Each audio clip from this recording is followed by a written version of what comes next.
Inflammation.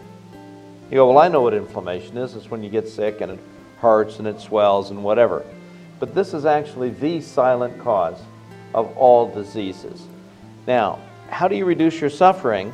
It's only one way. Reduce your inflammation. So that's what we're going to talk about today. What is it? Where is it? When does it happen? How does it start? Why does it stay? And what can you do to reduce the damage? The first step in healing and repair is inflammation. It is always inflammation. It is never not inflammation. But when it stalls, it burns. Rather than completing the healing process, you end up with a continuing irritation of inflammation. Now, burns on the skin would seem obvious because that's where we see, that's what we feel. And as it goes deeper, it gets more dramatic in terms of preventing effective healing. What about heartburn? We all kind of know about that. We call it GERD and whatever, but everybody's familiar with that kind of inflammation. But even a heart attack is an inflammation problem. And most other illnesses, including allergies, I always love the kids' allergic salute. You can see it every time you walk down the aisles in the grocery store. Headaches are inflammations. All body organs are showing inflammation. And from most causes, whether it's a trauma, an injury, or from chemical exposures, we're dealing whatever it is with inflammation. Now, we think of inflammation as fire, and indeed it is. But we rust because of inflammation, which means that normal aging and degeneration of all kinds are inflammation.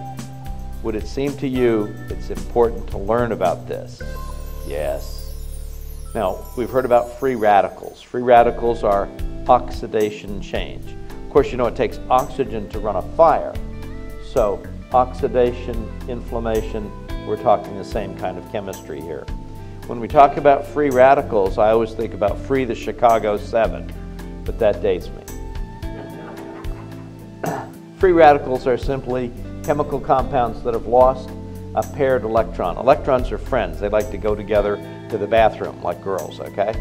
So electrons like to be in pairs. And if you strip one away, now that other electron is looking to grab one from someone else. And now we have a new free radical, and that one is looking to grab one from someone else. Remember the Walt Disney pictures where they used to throw a table tennis ball into a room where they had loaded mouse traps with table tennis balls.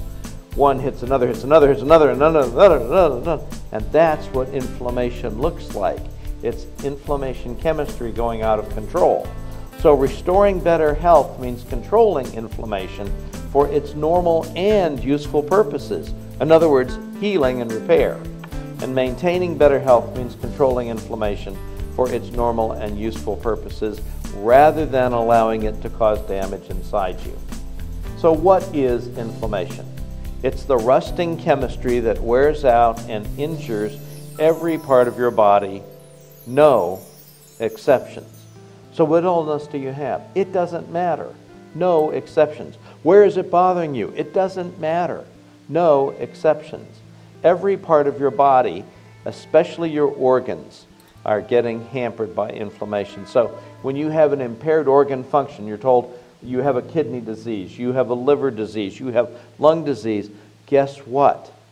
Inflammation, no exceptions. When? Well, inflammation is literally from the moment you start developing, because this is part of the normal healing and development process. But it starts to accelerate as you grow older and becomes part of the degeneration process, and especially as your hormones decrease. Why is inflammation a problem? Because inflammation chemistry is the critical step in healing and repair and normal chemical processes. In other words, handling free radicals. It only gets to be a problem when it gets stuck and seems to burn you. How does inflammation work? Well, hand grenades are a good example. Just being nearby when inflammation sticks is an easy way for organs to be damaged. That chemistry spreads like literally wild.